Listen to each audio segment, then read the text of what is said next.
President Trump pushing his tax plan and making some big promises. A giant, beautiful, massive, the biggest ever in our country, tax cut. But after setbacks in Congress on health care, will Republicans be able to get anything passed? And what exactly would it mean for you? We'll talk to Fox News Sunday anchor Chris Wallace. Also, the president pushing back on claims of a slow response in Puerto Rico, even as we hear new stories of suffering after the deadly storm. Geraldo Rivera is live for us in San Juan. Plus, a new warning for anybody thinking of a trip to Cuba. Americans there getting sick in a series of bizarre attacks, and the feds say they still don't know who is targeting Americans. That's all ahead this hour on Shepard Smith Reporting.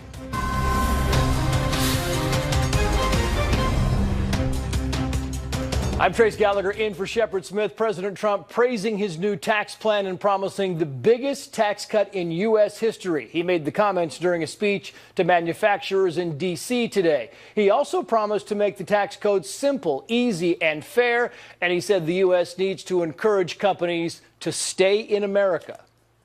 One team, one people, and one great American family. This can be remembered as the moment we took control of our destiny and chose a future of American patriotism, prosperity, and pride.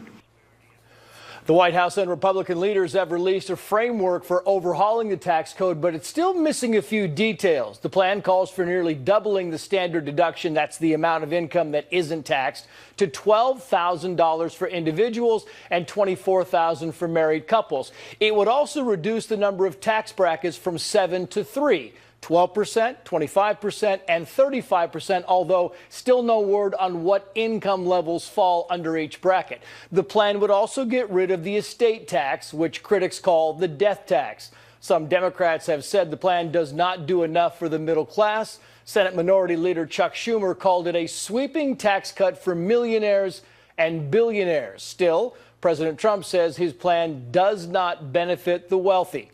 The Chief White House correspondent John Roberts is live for us at the White House. John.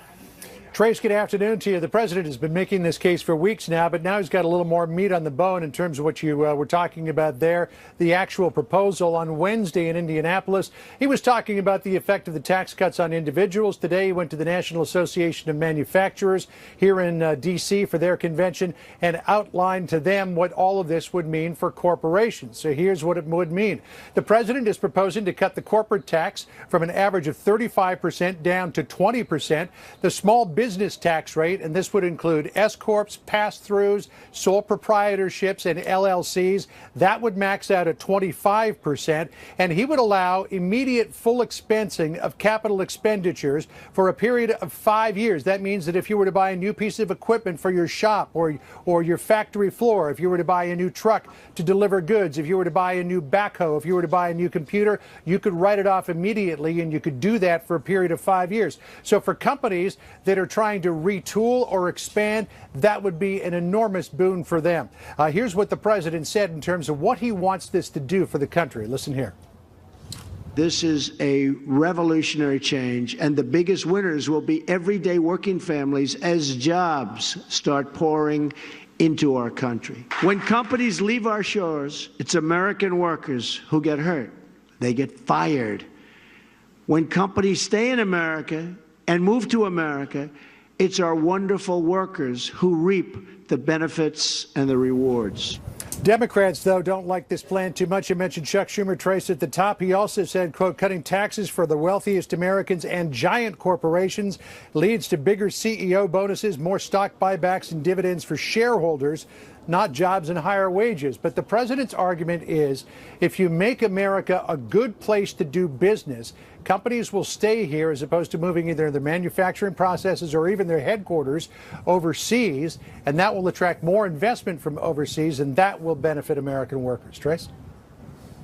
And John Roberts, stay with us for a moment, if you would. The president today continuing to defend his administration's response to the devastation in Puerto Rico.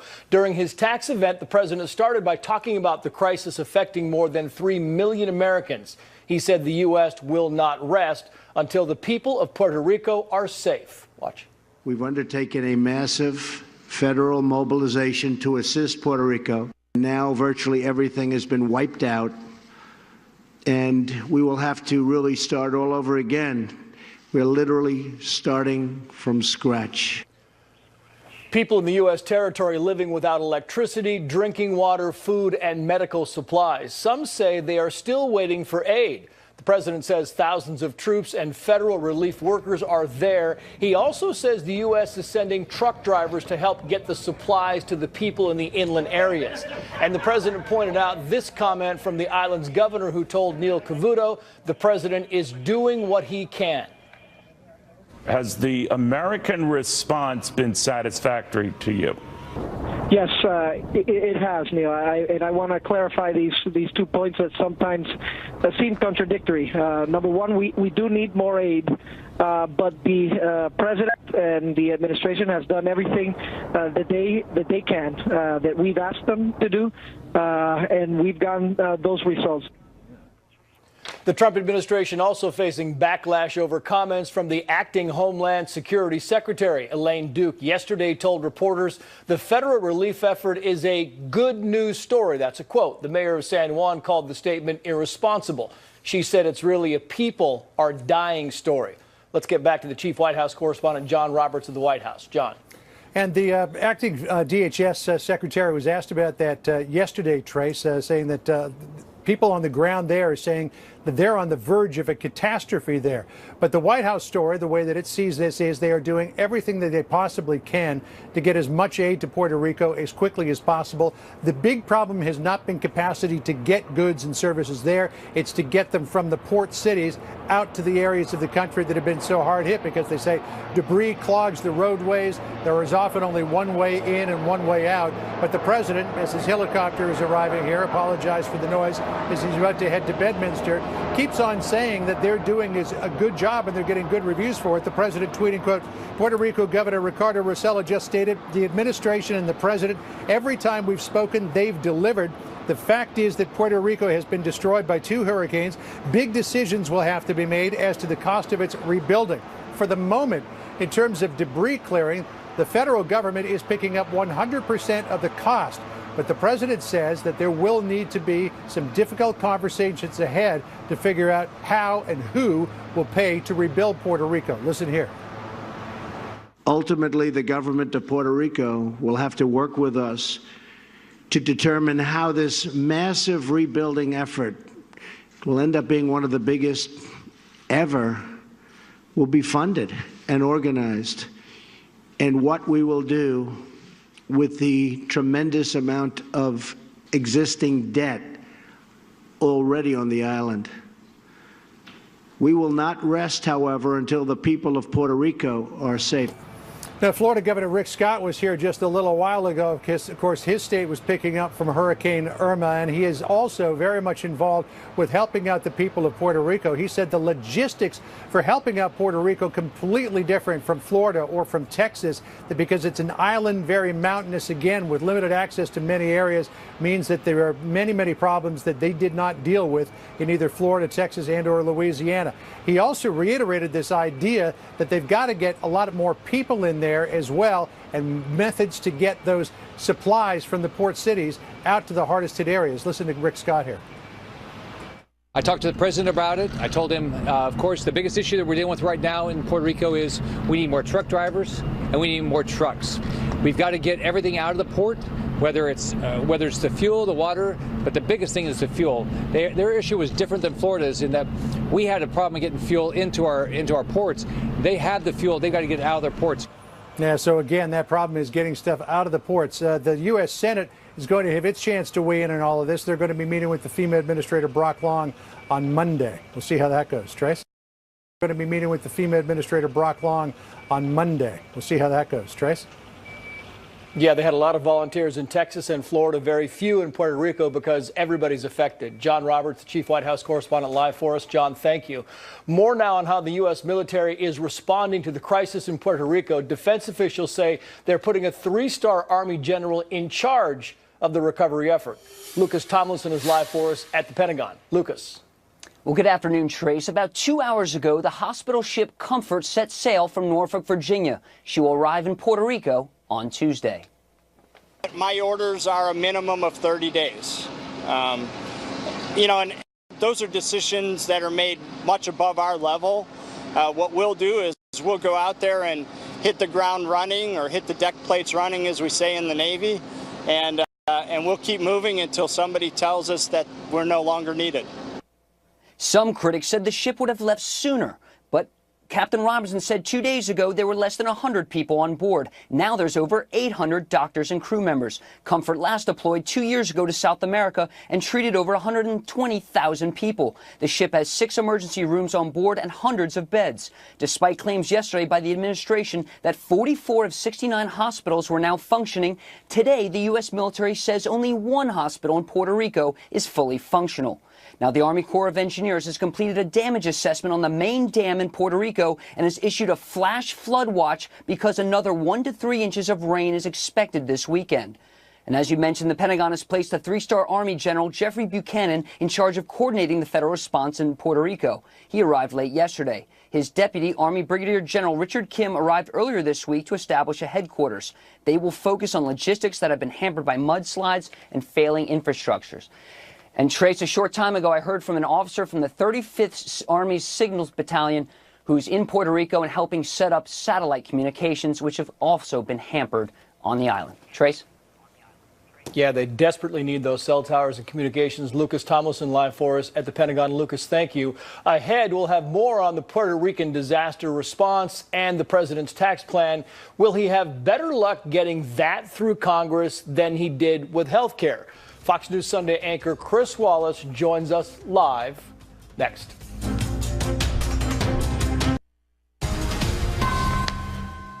President Trump and Republican lawmakers say they're now focusing on their tax plan after the Senate failed to pass another health care bill this week. House Speaker Paul Ryan calling that, quote, frustrating since the House passed a health care bill back in May.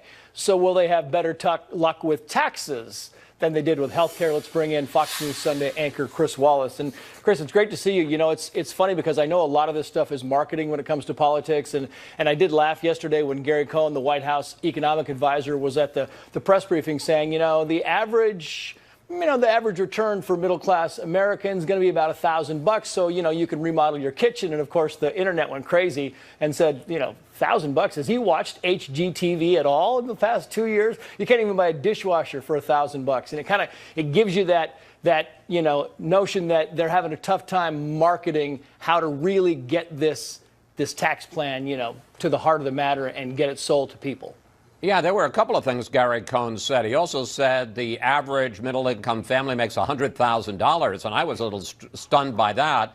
The median income family in this country makes $55,000. So, again, it raises questions as to whether or not the White House understands. Let me say, if he's got a guy who can do a kitchen for $1,000, I want that contractor right away. No, they're going to have a tough time with this. Everybody says, well, tax reform is easier because that's the Republican mantra, tax cuts, and there are going to be sizable tax cuts here. But let me give you just one example. One of the ways in which the administration wants to pay for what's going to be about a $5 trillion cut in revenue over the next 10 years is by doing away with the deduction that people get for paying their state and local taxes. Well, folks in high tax states like California or New York or a bunch of other states, they don't like that because of the fact that it obviously means that that's a deduction they're not going to get.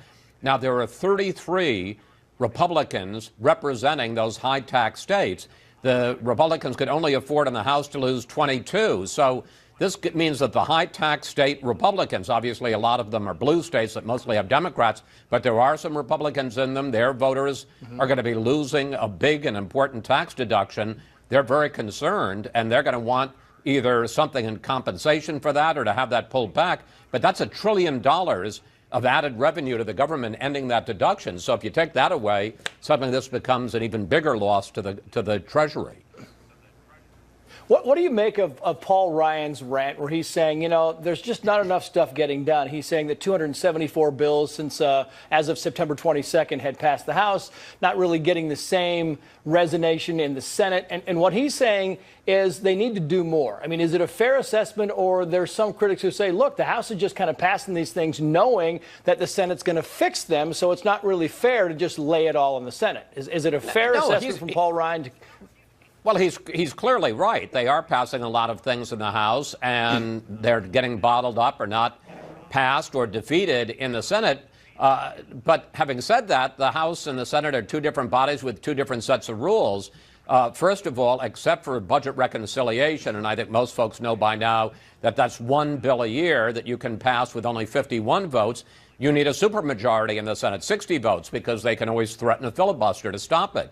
So the rules are different. There are also a different balance of power. As I say, they have a 22-vote majority in the House. Republicans do. They've got a 2-vote majority in the Senate. So the margin for error is much smaller in the Senate. We saw that, of course, with Obamacare repeal and replace, where 3 senators went against it, and it went down to defeat. So it's not that Mitch McConnell and the Republicans in the Senate are sitting there on their hands. They just have different rules, and they have a much more narrow majority. And as a result, Ryan is right, much less is getting passed in the Senate. You know, right below you, Chris, there's kind of a promotion for Sean Hannity's show tonight. Rush Limbaugh's on again tonight. He was on last night, and I was kind of fascinated because his whole thing was, look, if the Republicans would just come together for 3 months, if they would come together for 3 months and stand behind the president and get behind his bills, they would actually own politics for the next 2 decades. And Newt Gingrich came on later, and he agreed with that. What's your assessment of that take? Well, again, that's only for the budget reconciliation matters, because everything else in the Senate, they can't pass with just Republican votes in the Senate. They need 8 Democrats. They got 52 Democrats. But certainly you could argue in the case of Obamacare repeal and replace, and if they're able to pass a budget resolution in the case of tax reform, that if they got together, they could get a lot of things done and really push the Trump agenda. The problem is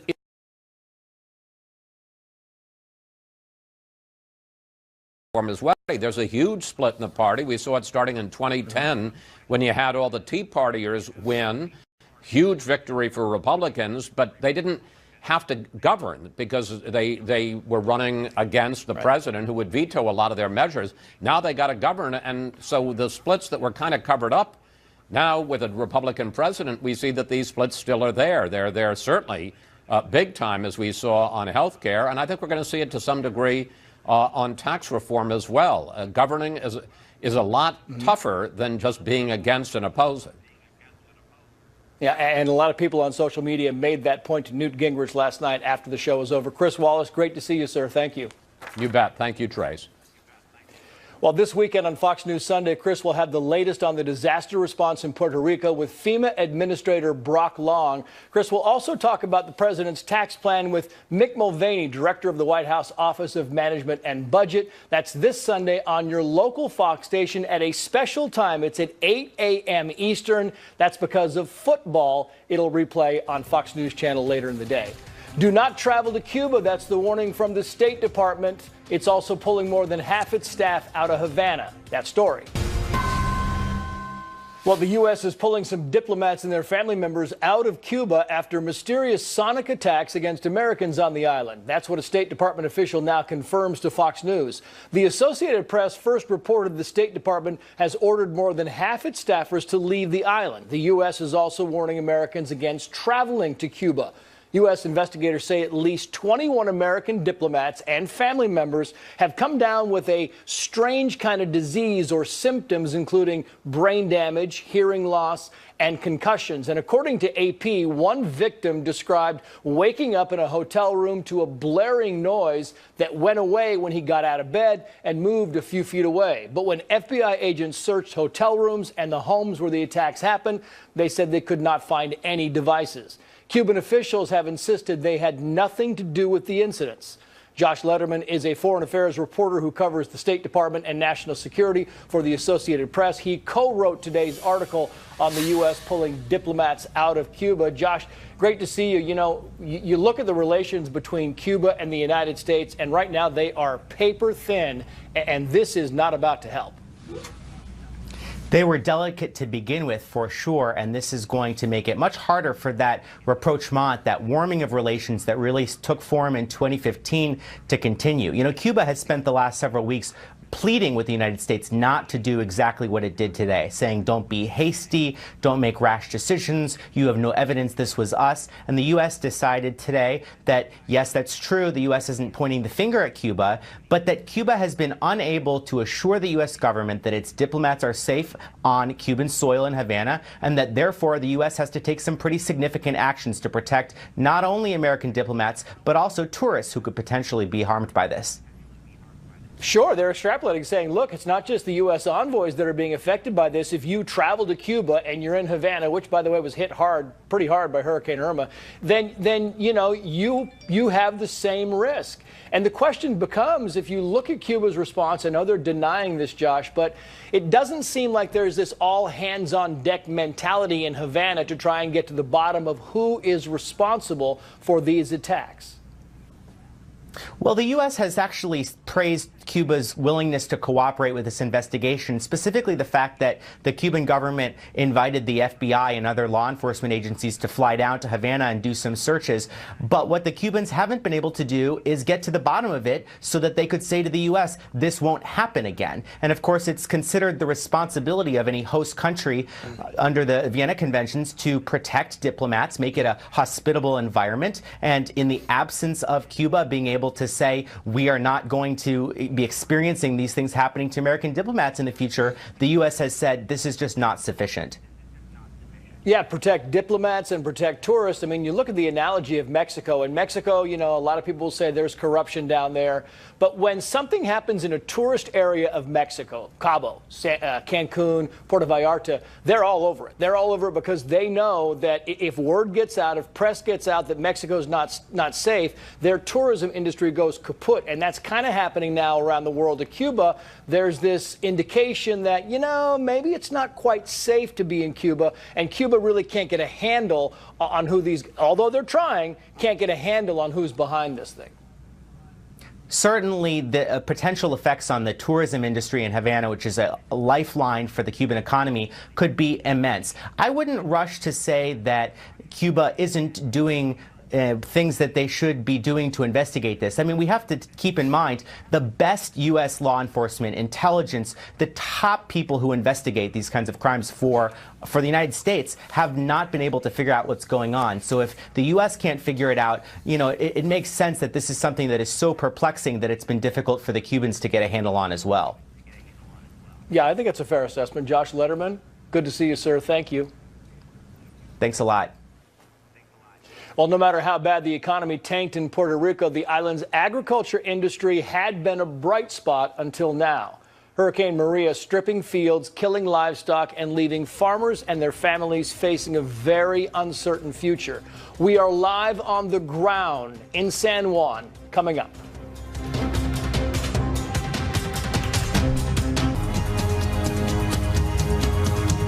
Go to Geraldo. President Trump says Health and Human Services Secretary Tom Price is becoming a distraction from the unveiling of the Republican tax plan. That's according to the Associated Press. The president has said we'll see whether Price keeps his job after taking expensive charter flights when cheaper commercial flights were available. Price told Fox News he looks forward to regaining trust of the president and of the American people, but that he got the go-ahead to take those trips. Listen.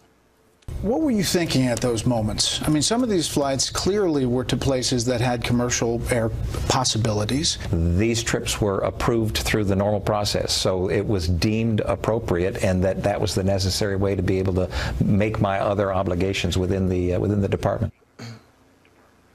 Price also offered to pay almost $52,000 to cover the cost of his seats on the plane, but Politico, which broke the story, estimates the total cost was at least $400,000. We should note that if he pays the $51,000, that is no guarantee that he will keep his job. In fact, the president is about to speak. We're waiting about 15 seconds from now. Let's hear the president on Tom Price. We'll see what happens. No, we'll see. I mean, we have. He's a very fine man, but we're gonna make a decision sometime tonight. He's a very, very fine man. As far as Puerto Rico is concerned, that's been going, as you know, really well. It's been total devastation. We have over 10,000 people in Puerto Rico right now.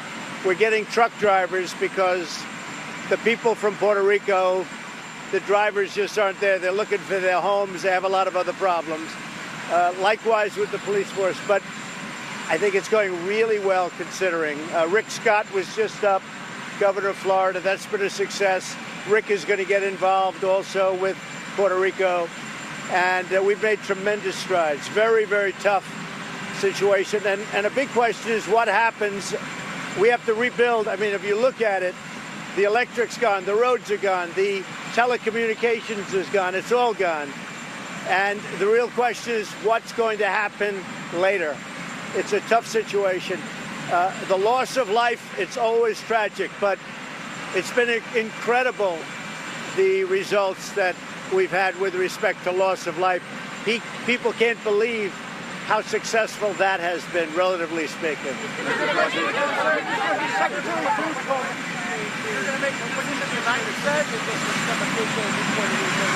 I can't hear you, John. Go ahead.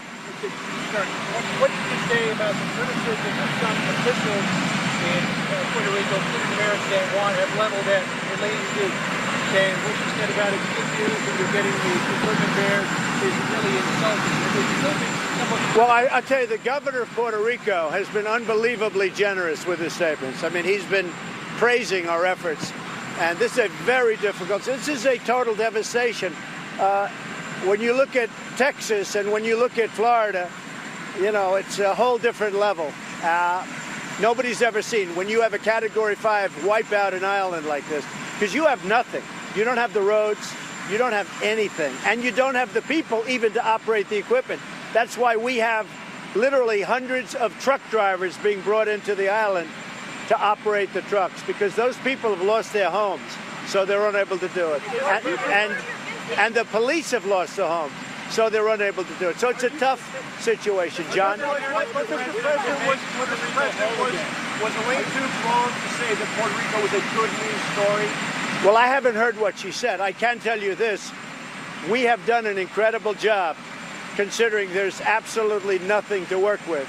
And a very big question is, what are we going to do with the power plant? Because the power plant has been wiped out. It's not like, let's go back and fix it. That's what I do. I'm a good construction guy. You don't go back and fix it. There is nothing. The power grid is gone.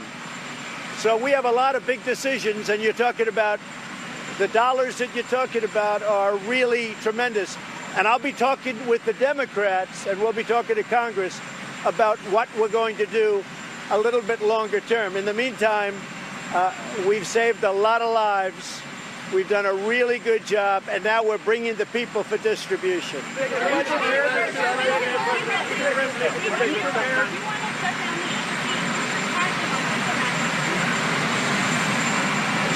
In Cuba? Well, you know the problem we've had in Cuba, and we'll be coming out with something, but there was a big problem in Cuba, so we'll be announcing that fairly soon.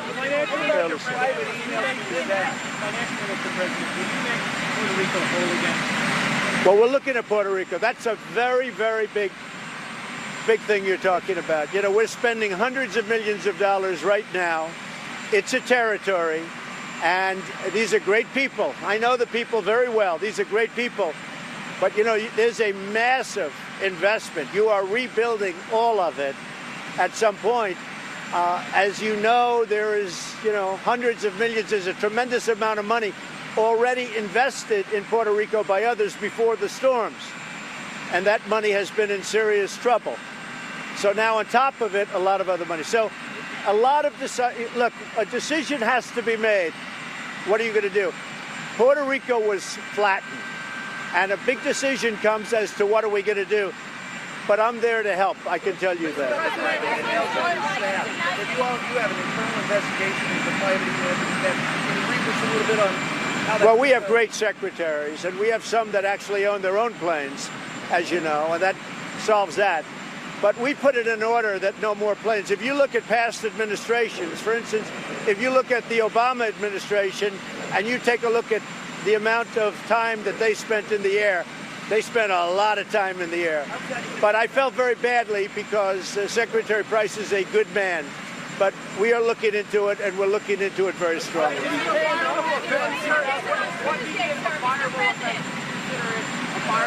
Well, we'll take a look. I'll be announcing something in the pretty near future. Mr. President, tonight's decision, how will you make it a federal fire top price? How disappointed in your cabinet members for their travel? I have a great cabinet, and you know, we save hundreds of millions of dollars through negotiation. I'll give you an example. With the F-35 fighter plane, myself, I've saved hundreds of millions of dollars in negotiating, and that's one of the reasons I don't like seeing anybody even have a question about, flying. I just don't want to do that. We're saving tremendous amounts of money no matter where we go. If you look at what we've done in Florida or Texas, we've done that for relatively little compared to what other people. So I don't like to see that happen. And I think it's a shame because as a human being, Tom Price is a very good man, I can tell you. John? Paying back $52,000 of the plane's cost. No, that's unacceptable to me. No, no, that would be unacceptable. Steve, go ahead. I've had 4 meetings for Fed chairman, and I'll be making a decision over the next 2 or 3 weeks. What about the use of private emails from the staff? What? Where are you in the search for the new Homeland Security Secretary? We are, well, first of all, Brock has done a fantastic job at FEMA, and Elaine Duke is acting, and she's working very hard. And, I think what FEMA has done has been incredible between all of these hurricanes and doing so well. But we'll be making that decision within a month. Homeland Security, yes. You said you spoke to Jerry Jones, owner of the Cowboys, and other owners. Well, I've spoken to other owners, and I really think it's coming together. I noticed last night, or I was told, I didn't see it, but I heard everybody stood for the national anthem, and that shows respect for our country, our flag, and for the national anthem. So, I'm very happy. I heard that, and they should stand. You have to stand. It's our national anthem. You have to stand. What team owners did you talk to them? I spoke to numerous team owners. I have many friends. I did speak to Jerry, yes. Okay. Well, there you see the president getting off. I was disappointed because I didn't like it, cosmetically or otherwise. I was disappointed. And, this is an administration that saves hundreds of millions of dollars on renegotiating things, on new trade deals that you'll be seeing the results very soon. We're renegotiating NAFTA. We're renegotiating so many different things and making much better deals. You'll be seeing other things come up. So I don't like to see somebody that perhaps there's the perception that it wasn't right. Well, I don't want to say, but we'll be announcing something today. Will you accept this resignation? We'll be announcing something today. I'm not aware of that. Yeah, I heard it was very ministerial, but I'm not aware of it. Anything else, John? Go ahead, Steve. He always treats me so nicely.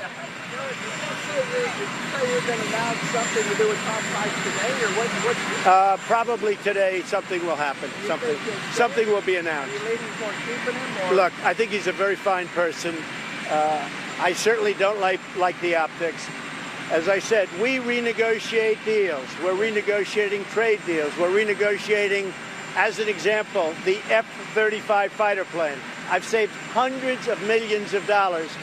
So I don't like the optics of what you just saw. Mr. President, what happened in Cuba? What are your response to Cuba? Some very bad things happened in Cuba. Very bad things. Anything else Yeah.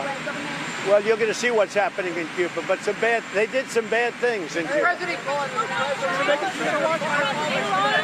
your visit on Tuesday, sir. You'll make a decision about whether or not to fire Price today. Probably sometime today, yeah. Do you feel pressure to do something? I'm not happy, okay?